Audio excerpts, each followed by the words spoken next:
At the time this episode is going live today, I'm actually on my way to the airport to go to Washington, D.C. to see the Never Seen 17. And so, because of that, you guys are seeing my lighting today is probably a little bit darker than usual. So, we are going to have a quick recording around these NFL picks so that I can officially get out and pack and be ready to go to see John Cena's final wrestling match. So let's not waste any time. As a reminder, last week in the money line, I did go 7-7 in best bets. I went 3 for 5. That puts me in the year at 142 and 65 in the money line and 40 for 70 in best bets. Last year at this time, I was 3 games better in the money line, and we were the same 40 for 70 in best bets. Now, last week, I did take almost all underdogs. This week, I'm back to favorites. I have one big favorite, 3 small favorites. I do have one underdog I like. The lines are not great this week. There's some underdogs I may like to win, but I don't feel that confident in it. And I'm really trying to get a 5 for 5 week before the end of the year. So Falcons at Bucks. Listen, I think Tampa should cover the 4.5 Thursday night. I think Tampa should kill Atlanta. But I thought that about New Orleans, and it's a divisional game. You never know what to expect. It's a prime time game. We saw these two teams last year in Atlanta go up and down the field on each other. I'm just not so sure that Tampa Bay doesn't come out and obliterate Atlanta. But again, it's a divisional game. It's a Thursday night. Thursday night games been weird this year. I wouldn't blame you if you didn't take the Bucks last week for taking them in Survivor this week. Tampa Bay needs a win, but they don't necessarily need to because they still have 2 divisional games left with Carolina. That is what's going to decide the division. They have Carolina next week in Carolina. This may be a little bit of a look at spot. Now, Raiders and the Eagles. Obviously, I have my Eagles winning this game. I'm going to pick them in Survivor this week. I think my Eagles should cover the 12.5. I think the Eagles should come out. I think they should blow out the Raiders. Again, they have lost 3 in a row. It feels like the supernatural funk may be coming back, but there are signs that this is not the 2023 Eagles, mainly on the defensive side of the ball, which is where the collapse was in 2023. They were getting blown out 30-7 every week, getting smacked. This is just the offense is not executing, whether it's turnovers, whether it is penalties, whatever it is. Saquon Barkley not getting yards on first down. It feels like it's always something with this group, and it's not the same thing, which is why, as I said, it's getting so hard for them to be corrected. The Raiders maybe throwing out their Kenny Pickett. This was the game that we thought was going to be the Chip Kelly revenge game. And instead, it may be the Kenny Pickett revenge game who took the final kneel down at Super Bowl 59 last year. And yet here we are. The Eagles' defensive line should dominate the Raiders' offensive line. That's the story of the game for me. Contain Ashton Genty. The Eagles will win. Hopefully the offense gets back on track. It will be very concerning if they don't. I know it's the Raiders, but I just want to see my team play well. Now, everybody thinks the Bears are going to smash the Browns here. I actually do not. I think that this is the classic sandwich spot, right? The Bears went to Green Bay, played hard. They just fell short. Then they play the Packers next week on that Saturday night in prime time. My thought on it is the Bears are going to take the Browns a little bit lightly, and their offensive line better play well because the Browns do have one of the better defensive lines in the league. I do think the Browns are trying to not win games. I think the defense did not play well last week against the Titans. Shador Sanders, this will be one of his first real tests going up against easily, in my opinion, the best defense he's faced so far. It could be an ugly game in Chicago for the Browns offense. I think the Bears should get them through. I wouldn't blame you if you took the Bears in Survivor here either. I think it could be closer than people think. I think there's a real chance the Browns could cover the 7.5. Classic look ahead spot, but I do think the Bears win this game. Now, We saw the Ravens and Bengals play 2 weeks ago, and I always think it's hard to beat a team twice in 3 weeks, though it is possible. I just think the Bengals may have the Ravens number. I think the Bengals are playing like the better team. Now, granted, Baltimore is desperate. But then again, so are the Bengals. I mean, the Bengals are not dead yet. I think the Ravens are dead.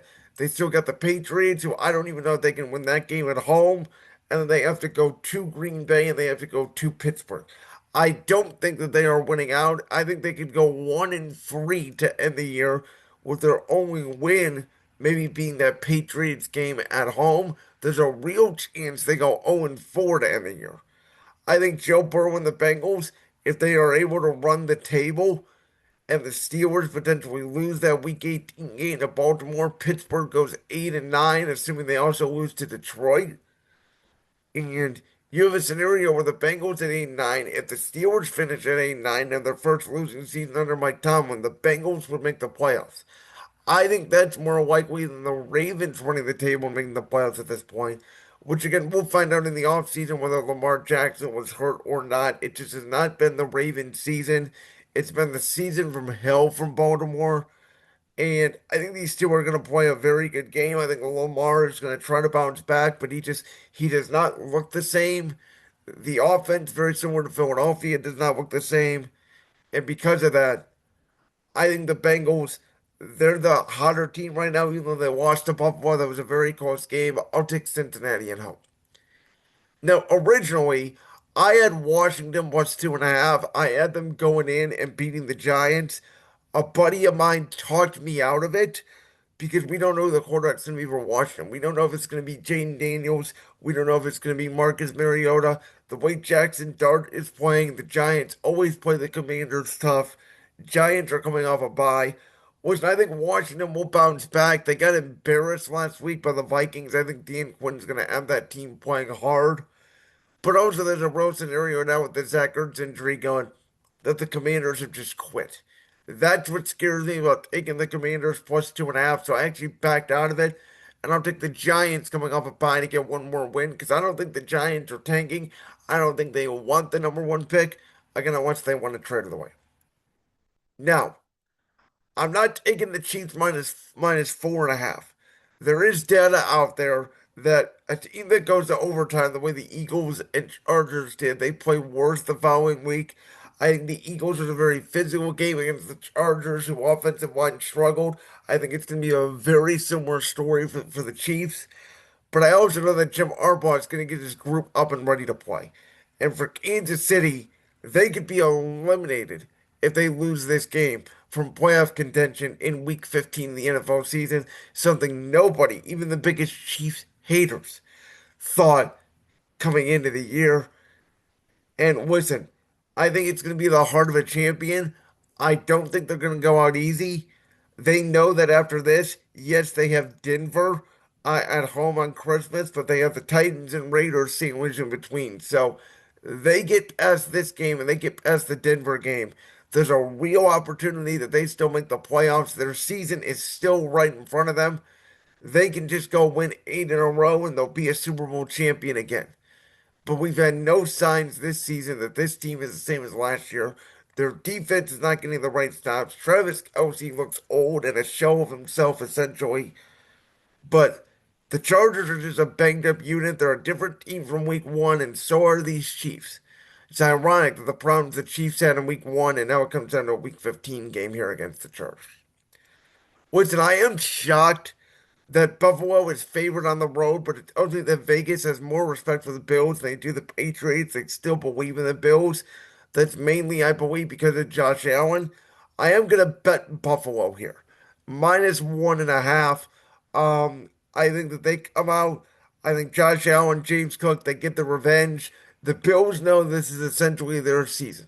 If they win this game, they may not win the AFC East, but they're at least still alive for it. If they lose this game, and they have another hard game coming up with Philadelphia in a couple weeks, if they lose both those games, there's a real chance Buffalo does not make the playoffs, and the Eagles will be fighting potentially for their division lives if Dallas continues to win. So I think Josh Allen is going to outplay Drake May. I think the Bills will not take the Patriots lightly. They did the way they did Week 5 in Foxborough.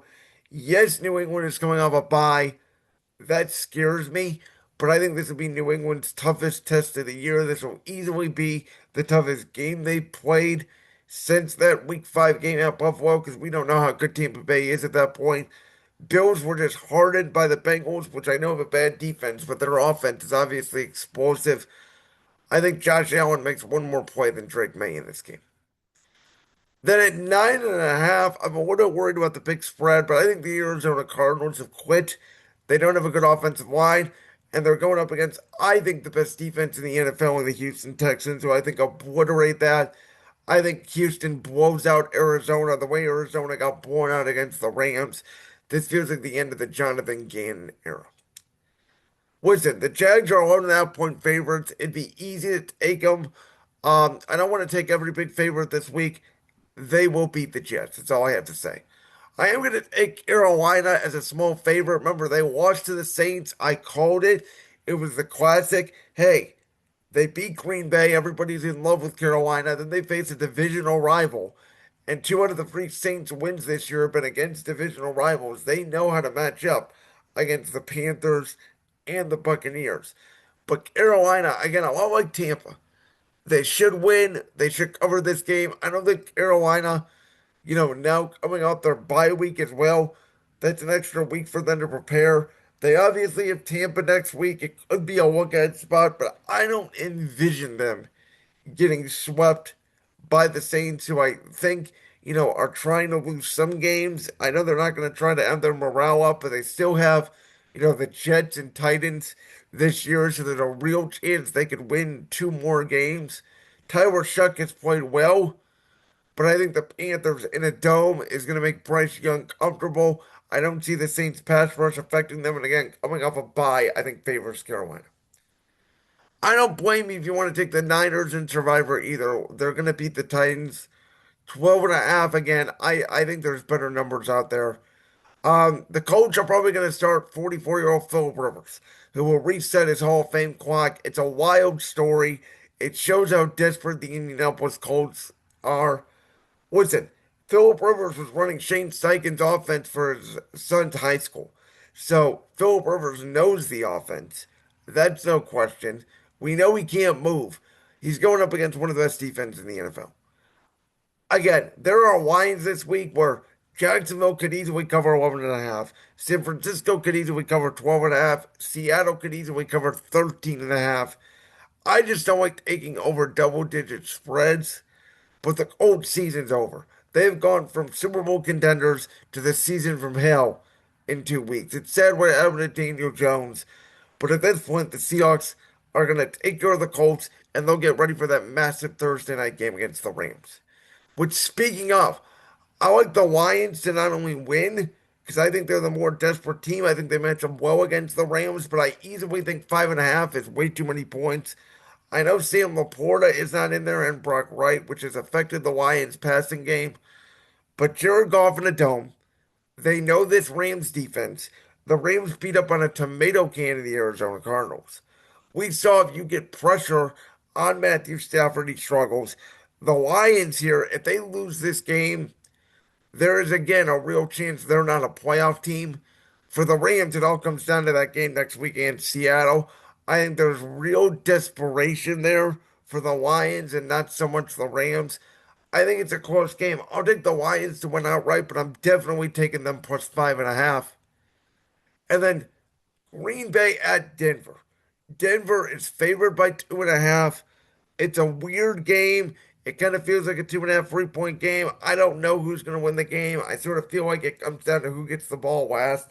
I think Jordan Love will struggle in that mile high against Denver's defense, but I also think Bo Nix is going to struggle against that Packers defense. It's going to come down to which offensive line can have the protection. And so, in my opinion, I think Denver has the advantage being at home, so I'll take them to win. Vikings at the Cowboys, Sunday Night Football. One of these games here should have been flexed out. Sunday night game should have been flexed out for Ravens, Bengals, Chargers, Chiefs, Bills, Patriots. And I believe the Monday night game between the Dolphins and Steelers also should have been flexed out. But J.J. McCarthy played well last week against a Commanders team that might have quit. Dallas is not quitting, with the Eagles now losing three in a row. They feel like they have a real chance to go in and steal that division. Brian Flores, I think, is going to make it a tough look for Dak Prescott. But I think J.J. McCarthy really struggles in that game against all of a sudden a renewed Cowboys defense. Cowboys coming off 10 days of rest, extra days to prepare. The drama with George Pickens and C.D. Lamb, I don't think will be a factor in this game. Again, I'm taking better lines here, but I think Dallas could easily cover the 6.5, and I don't see a world where Minnesota wins the game. But I am going to take Pittsburgh minus 3.5 on Monday night. I used to bet the Steelers a lot because I used to know what I'm getting. This year I don't, but I know what I'm getting in Tua Tagovailoa, which is a warm quarterback outside in the cold against the Pittsburgh Steelers pass rush in December. Yes, the Dolphins are hot, and if they win out, yes, they can somehow be a playoff team after they fired their general manager and they looked like they quit at about week 9 when Baltimore went in there and won. And I don't think Baltimore, I could be wrong, but Baltimore hasn't had an impressive win since, and Miami hasn't lost since. But I think the Steelers, yes, they're coming off that big win at Baltimore. There could be a letdown, but again, TJ Watt, Highsmith, that defensive line, I think that's what wins the game. I think they can win this thing by more than a field goal because I think Tua Tagovailoa will struggle, even if it's low scoring, 20-13. I think the Steelers can cover the 3.5. So to recap, I got Tampa over Atlanta, Philly over Vegas, Chicago over Cleveland, Cincinnati over Baltimore, the Giants over the Commanders, Chiefs over the Chargers, Buffalo over New England, Houston over Arizona, Jacksonville over the Jets, Carolina over New Orleans, San Francisco over Tennessee, Seattle over Indy, Detroit over LA, Denver over Green Bay, Dallas over Minnesota, and Pittsburgh over Miami. We are finally back for the first time in a while to 16 full NFL games this week, and I only have 3 road teams winning flat out in the money line this week. My 5 best bets for week 15 of the 2025 NFL season are: I'm going to take Buffalo minus 1.5. I think they win on the road at New England. I'll take Houston minus 9.5 to cover at home against the Arizona Cardinals. I'll take the Panthers in the divisional game minus 2.5. I think they get the revenge on the New Orleans Saints from earlier in the year. I think it's too many points. The Rams may win, though I do like the Lions. I think they're the more desperate team. Plus 5.5 is just way too many points. That's my one underdog this week. And then at home, Monday night, I got my lowest in the cold. I like the Steelers to cover the 3.5. Like that clip from the Brand's World podcast? If so, make sure you go down there and hit that subscribe button. While you're down there hitting the subscribe button, make sure to also hit the notification bell so you never miss another upload. And make sure you check out all the other clips from the Brand's World podcast right here on YouTube.